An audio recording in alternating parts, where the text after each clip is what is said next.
अब बात करेंगे महाराष्ट्र में सियासी हलचल की। मुंबई में आज महाविकास आघाड़ी ने अपना शक्ति प्रदर्शन किया है, जिसमें उद्धव ठाकरे और शरद पवार के साथ साथ एनडीए के तमाम दिग्गज एक साथ एक मंच पर शामिल हुए।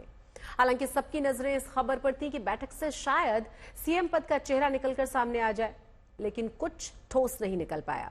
वैसे उद्धव ठाकरे ने इशारों में ही जरूर एक फॉर्मूला सुझाया है, लेकिन सवाल फिर से वही है कि क्या बाकी के दल इस बात पर सहमत होंगे? इस रिपोर्ट को देखिए।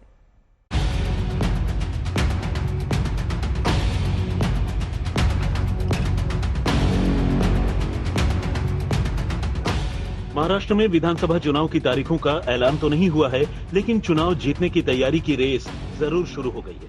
फिलहाल इस खेल में आज की दौड़ मुंबई में पूरी हुई, जिसमें महाविकास आघाड़ी के नेता एक मंच पर नजर आए। बयानबाजी की जमकर दौड़ हुई। इस तस्वीर को ध्यान से देखिए। मुंबई के षणमुखानंद हॉल के लंबे चौड़े मंच पर बीच में शिवसेना यूबीटी के अध्यक्ष उद्धव ठाकरे हैं। बगल में एनसीपी शरद गुट के मुखिया शरद पवार हैं। महाराष्ट्र कांग्रेस के अध्यक्ष नाना पटोले हैं। पूर्व मंत्री बाला साहब थोराट हैं।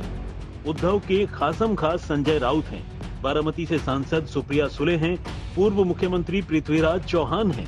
कुल मिलाकर कहें तो ये महाविकास आघाड़ी का संपूर्ण शक्ति प्रदर्शन है। कहने को तो ये महाबैठक विधानसभा चुनाव की तैयारी को लेकर हुई थी, आपसी समन्वय को लेकर हुई थी, लेकिन पर्दे के पीछे असल मुद्दा चुनावी अभियान में मुख्यमंत्री का चेहरा भी था, जिस पर फिलहाल कोई भी खुलकर बोलने को तैयार नहीं है। हाँ, इशारेबाजी जरूर हो रही है। बोललो की मुख्यमंत्री कोण होणार, आज काँग्रेसने चेहरा जाहीर करावा, पवार साहेबांनी करावा, मी त्याला पाठिंबा सगळ्यांच्या समोर द्यायला तयार आहे। फक्त जागेवरनं मारामाऱ्या करू नका। मंच पर एमवीए के सभी दिग्गज नेताओं ने चुनाव और उसकी तैयारी को लेकर अपना मंत्र रखा। शरद पवार ने पीएम मोदी पर तो हमला बोला ही, लेकिन ये भी कहा कि हमारी पहली प्राथमिकता महाराष्ट्र में सरकार को बदलना है। हालांकि महाविकास आघाड़ी में सीएम के चेहरे को लेकर अटकलबाजी पर महायुति लगातार हमला बोल रहा है, लेकिन संजय राउत बोल रहे हैं कि हमारे खेमे में सब कुशल मंगल है।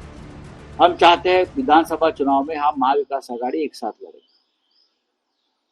3 पार्टी है, शिवसेना है, कांग्रेस है और नेशनलिस्ट कांग्रेस पार्टी है। पवार साहब, कोई मतभेद नहीं, ना सीट शेयरिंग में है, ना मैनिफेस्टो में है, ना किसी काम की पद्धति में।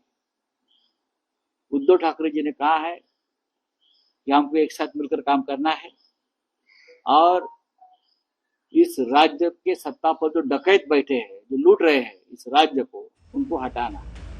महाराष्ट्र की सत्ता पर कब्जे के लिए महाविकास आघाड़ी में आगे भी बैठकों का दौर जारी रहेगा। मुमकिन है कि भविष्य की मीटिंग में मुख्यमंत्री के चेहरे के तौर पर कोई फॉर्मूला या सहमति भी बन जाए। विकास आघाड़ी करके हम सामने जाएंगे और एमएलए के से ही हम लोग मुख्यमंत्री का चेहरा देंगे। लेकिन महाराष्ट्र की जो परिस्थितियां पड़ी हुई है, जो मैंने शुरुआत में कहा कि महाराष्ट्र को बर्बाद करने का काम चल रहा है। महाराष्ट्र को गुजरात के नेताओं के सामने गिरवी रखने का काम चालू हुआ है और इसलिए महाराष्ट्र का स्वाभिमान बचाना और एक अच्छी सरकार महाराष्ट्र में देना, ये महाविकास आघाड़ी का संकल्प है और हम लोग वो काम कर रहे हैं। और मुझे लगता है कि महाराष्ट्र की जनता यही बात को एक्सेप्ट करती है और चुनाव के बाद हम लोग मुख्यमंत्री का चयन करेंगे। मुख्यमंत्री पद के चेहरे पर कुछ सोच विचार करेगी महाविकास आघाड़ी? सरकार जितना ज्यादा महत्वपूर्ण है, उसके बाद तो होगा ही ना। सरकार बनेगी तो मुख्यमंत्री तो कोई होगा ही। मुंबई की बैठक के बाद एनसीपी शरद गुट के नेता जितेंद्र आव्हाड ने भी माना कि अब वक्त आ गया है जब किसी चेहरे की अगुवाई में चुनावी अभियान का आगाज किया जाए। सीएम फेस राहुल गांधी, सोनिया गांधी, शरद पवार और उद्धव ठाकरे मिलकर तय कर देंगे। कह रहे हैं लॉजिक जिसके आमदार ज्यादा उसको सीएम बनना ये ठीक नहीं है। बीजेपी के साथ धोखा खा चुके हैं, सीएम फेस पहले डिक्लेयर। देखेंगे ना, अभी तो चुनाव को कम से कम 70 दिन है यार।